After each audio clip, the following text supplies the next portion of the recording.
നടൻ പൃഥ്വിരാജിന് ആദായനികുതി വകുപ്പിന്റെ നോട്ടീസ്. പ്രതിഫല തുകയിൽ വ്യക്തത വരുത്തണമെന്നാണ് നിർദ്ദേശം. മുമ്പ് അഭിനയിച്ച സിനിമകളുടെ പ്രതിഫല കാര്യത്തിലാണ് വ്യക്തത തേടിയത്. ഇവിടെ മുതലാളി ഒരു തീർപ്പ് കൽപ്പിക്കും, അതൊക്കെ നിങ്ങൾ അനുസരിച്ചാൽ മതി. കൽപ്പിക്കും മുതലാളി. അപ്പൊ താനും ഈ കേസിൽ പ്രതിയാണ്. കഴിഞ്ഞ മാസമാണ് മാർച്ച് അവസാന വാരത്തിലാണ് ഇത്തരത്തിൽ പൃഥ്വിരാജിന് നോട്ടീസ് നൽകിയത്. ആ നോട്ടീസിൽ പ്രധാനമായും പറഞ്ഞിരുന്നത് പൃഥ്വിരാജിന്റെ പ്രതിഫല കാര്യത്തിൽ വ്യക്തത വരുത്തണം എന്നുള്ളതാണ്.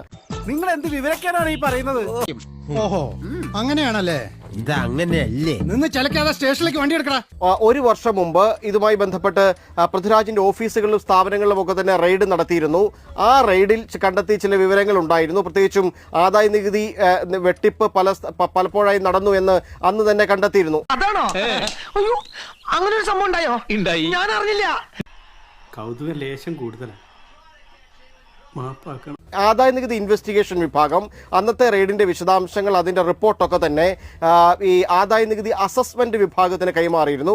ആ നടപടികളുടെ തുടർച്ചയാണ് ഇപ്പോൾ നടക്കുന്നതെന്നാണ് ആദായ നികുതി വൃത്തങ്ങൾ ഇപ്പോൾ അറിയിച്ചിരിക്കുന്നത്. ഏത് തെണ്ടിയാണോ അത് അവിടെ കൊണ്ടപ്പെടുന്നത്? പാമ്പ് കടിച്ചവന്റെ തലേ തേങ്ങ വേണമെന്ന് പറഞ്ഞു. ഇടിവെട്ടിവന്റെ തലേ പാമ്പ് കടിച്ചെന്ന് പറയടേ. എല്ലാം ഒന്ന് തന്നെ. അതായത് കഴിഞ്ഞ വർഷം ഈ പൃഥ്വിരാജിന്റെ വീട്ടിൽ നടത്തിയ റെയ്ഡിൽ അന്ന് പൃഥ്വിരാജിന്റെ വീട്ടിലെ ഒരു മുറിയൊക്കെ പൂട്ടി ഇടുകയും അവിടുത്തെ രേഖകൾ അവിടെ നിന്ന് മാറ്റി നിർദ്ദേശിക്കുകയൊക്കെ ചെയ്ത ഒരു സംഭവം ഉണ്ടായിരുന്നു. അതിന്റെ തുടർച്ചയാണ് ഇപ്പോഴത്തെ നടപടികളെന്നാണ് ആദായ നികുതി വൃത്തങ്ങൾ വിശദീകരിക്കുന്നത്.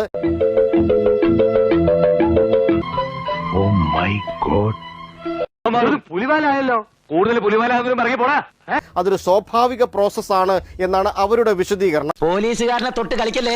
കേരള പോലീസ് ആരാണെന്ന് ഇന്ന് നീ വിവരം അറിയും.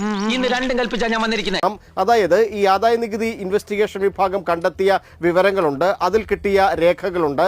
അതിൽ കുറച്ചുകൂടി വ്യക്തതയാണ് ഇക്കാര്യത്തിൽ അവിടെ അസസ്മെന്റ് വിഭാഗം ഇപ്പോൾ തേടിയിരിക്കുന്നത്. അതായത് പൃഥ്വിരാജിന്റെ പ്രതിഫലം എത്രയാണ്.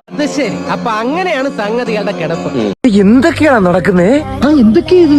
എന്തൊക്കെയാ എന്താ പറ, എനിക്കറിയില്ല.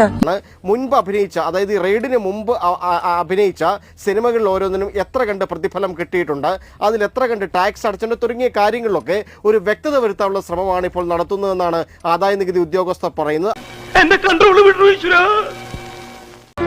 സന്തോഷായോ?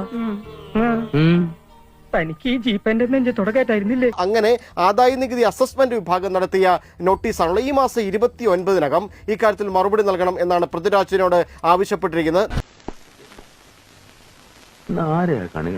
ഇവന്മാരൊന്നും ജീവിതകാലത്ത് നന്നാവില്ല.